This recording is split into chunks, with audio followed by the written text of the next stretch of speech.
Welcome to This Works Marketing, where 3 decades of proven experience has launched products, built brands, and generated profits. These are the stories behind the businesses that have been built.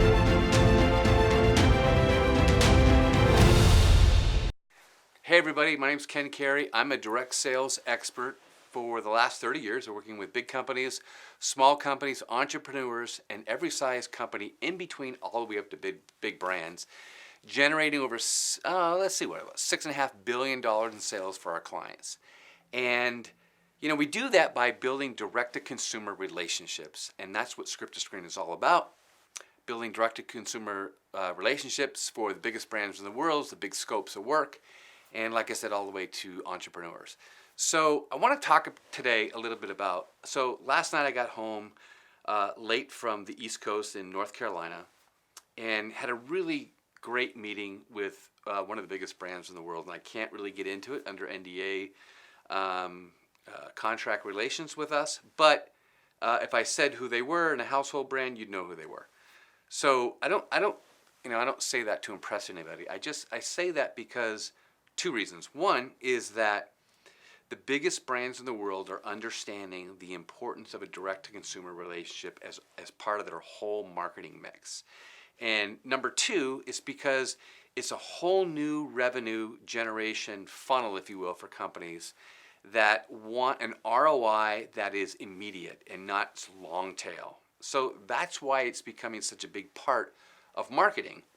And we get that opportunity almost every day, or at least we get that opportunity every day to work with those types of clients, but we get that opportunity to talk to those clients all the time. So yesterday was at this meeting with our team, and I posted that I was at this Fortune 500 brand on Instagram, and I got a lot of feedback from it. It was really interesting. People saying, "Where are you? What are you doing? Who's the company?" and all that kind of stuff. And the fact that people were responding to that was awesome. But what was more interesting to me was that the people that were connecting with me are people that are, in big C-level positions at companies. And I thought that was really, really interesting. And so that prompted me to think about a story I want to tell you about making a little tweak in your advertising, how that can make a huge difference on the back end. And it was specific with this company on a campaign that we're doing currently. And then we're going to take those same strategies into 2019 into another campaign that we've been working on. So I remember when I started to learn golf, and when I had my instructor, we'd go out to the golf range, and I would, start hitting balls and, go all the way from my sand wedge out of my driver, and I am spraying balls all over the place. Left, right, high, low. And I'm like, I got to fix this. And I'm talking to my instructor, and I said, what is happening? What am I doing wrong? And he says, you're only a couple of millimeters off. And I'm like, a couple of millimeters off? Did you see that last spray to the right and that last, hook to the left? Did you see that? He said, yeah, but you're really only a couple of millimeters off. And I'm like, well, what do you mean by that? He says, well, it's where you're aiming. What's the target? What's your purpose? What are you going after? And I said, well, I'm going after this target. And he says, okay, so if I back you up and you look at where you're aiming, you're not aiming right towards your target. If you just adjust yourself just a couple of millimeters to the left or to the right, you're going to hit your target. You're going to go you're going to hit at what you're looking for or what you're aiming for. I said, okay, I'll give that a try. So I moved my stance a little bit to the left, move it to the right, and it happened. I was hitting it right to my target. Now, the flight of the ball wasn't perfect, but I was going to my target. Literally 5 minutes ago, I was spraying it all over the place. But just by moving my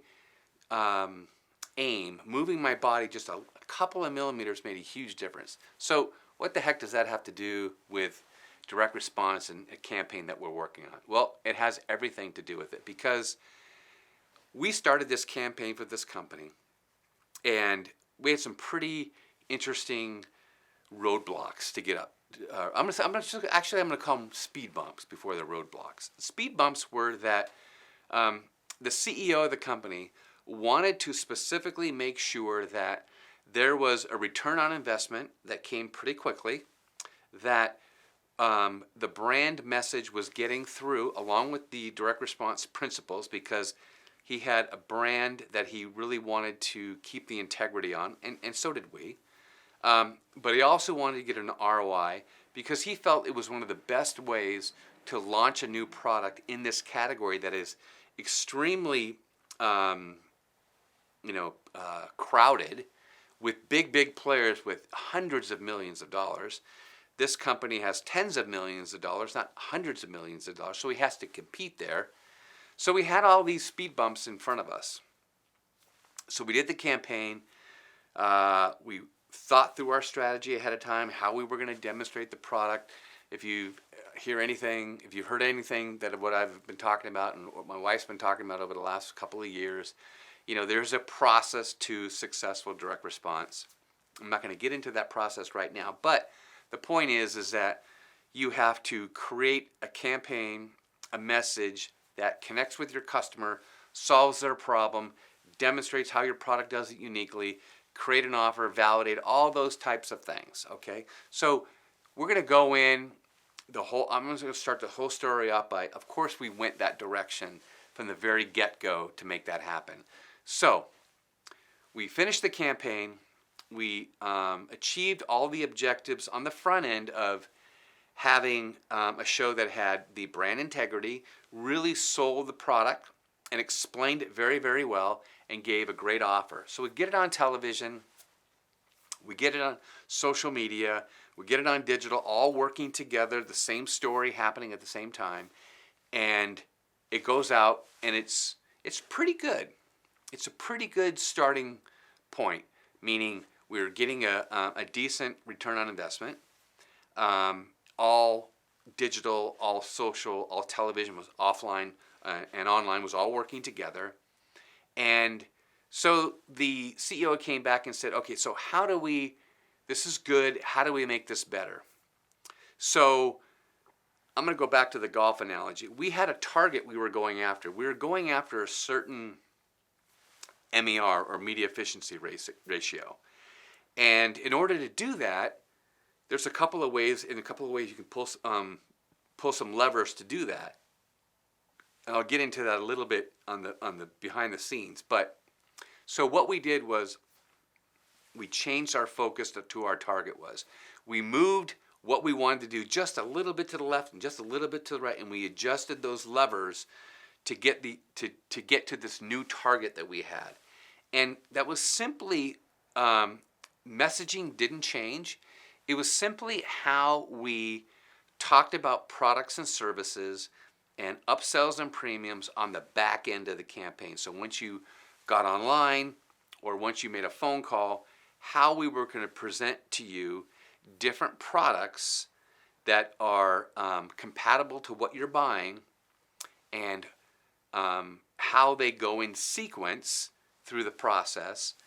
And we made little adjustments. Like I said, to the golf analogy, we made this little adjustment to the left, little adjustments to the right, and now our campaign was going perfectly straight and exceeding the MER expectations that the CEO wanted. So really what happened in the kind of the details of it was that we had two upsells that were very successful. People loved them.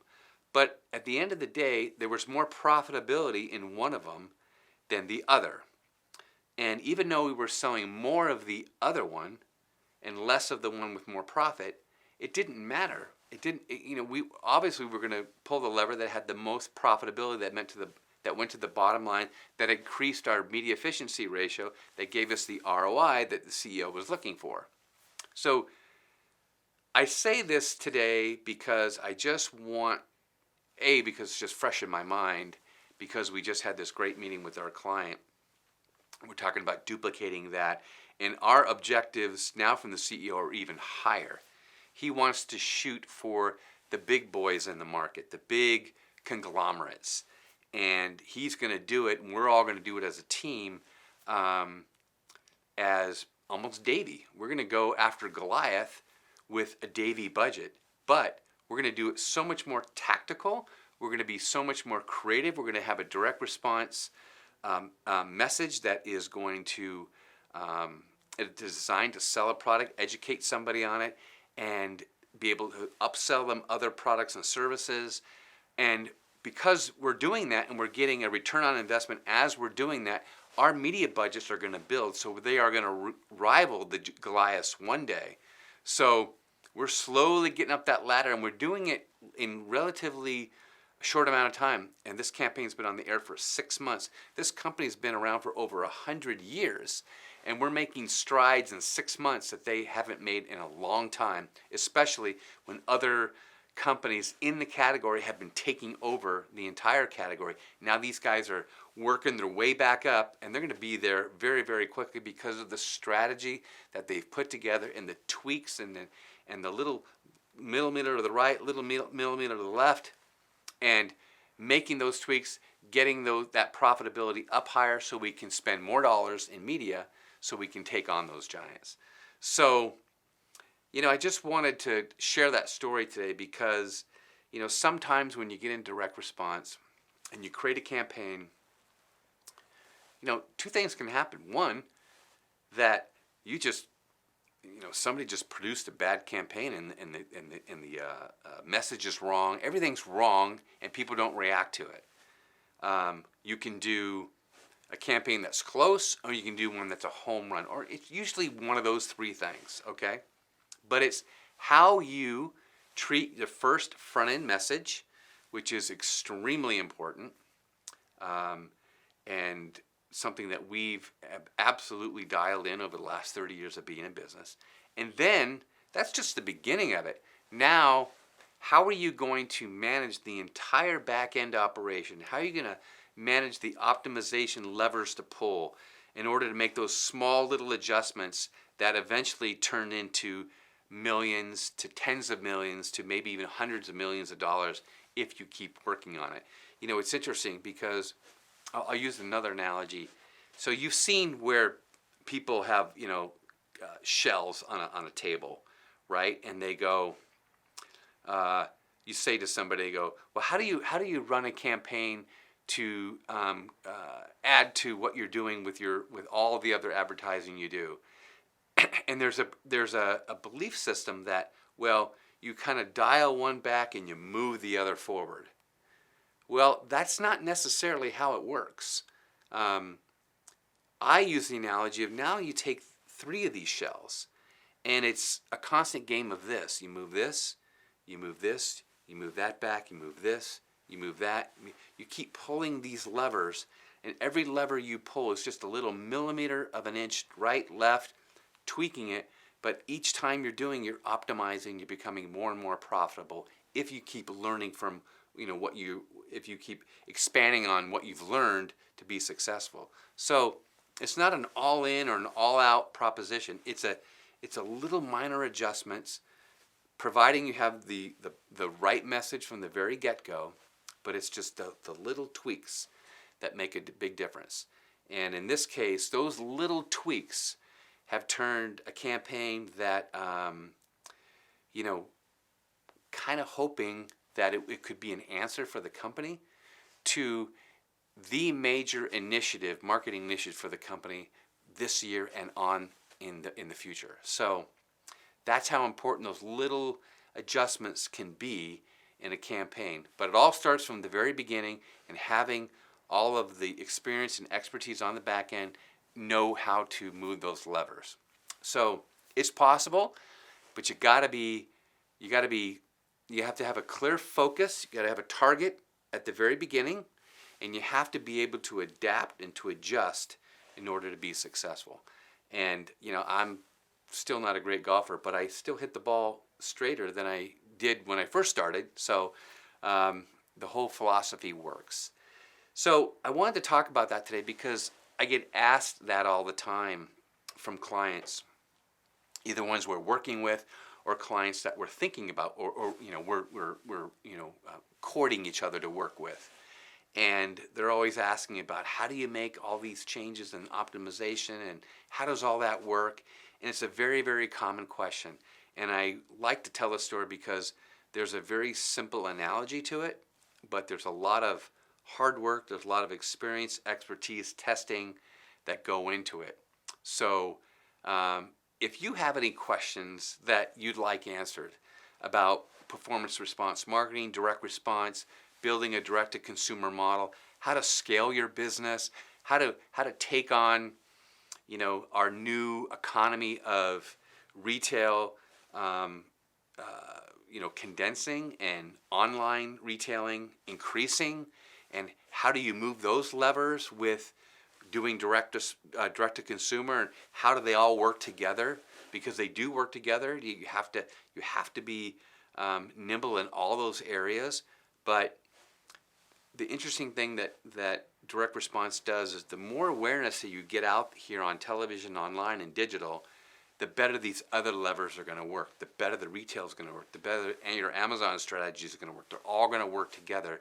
And they all have to play nice in the sandbox, but they all support each other while you can still be profitable on the front end going direct to consumer and still having these very, very profitable channels for your business. So like I said, that question comes up a lot. So if you have any other questions about, what can direct response do for you and your business or your clients or anything about the process, please hit me up. Hit me up on Facebook. Leave your comments, your questions down below. I'm looking at it all the time. I answer these questions all the time, and I'm glad to do that. And if you have a particular topic that you'd like, give that up, and we'll hit that up in one of our Facebook lives and address that live on our Facebook live feeds, and maybe you chime in and we get a conversation going. But just really want to be able to add value and answer questions, and because it's direct response is a different animal, and that animal can be uncaged in a very, very profitable way if you know how to move all the levers. All right, so that's it for today. I hope this was valuable, hope it was helpful, and if it was, please share it with somebody who you might feel this could be valuable for. I'd really appreciate it, meaning the world to us. So until next time, remember that a little adjustment, when you adjust where your target is, can mean the difference between having something that works a little bit to having something works a lot. All right, see you next time.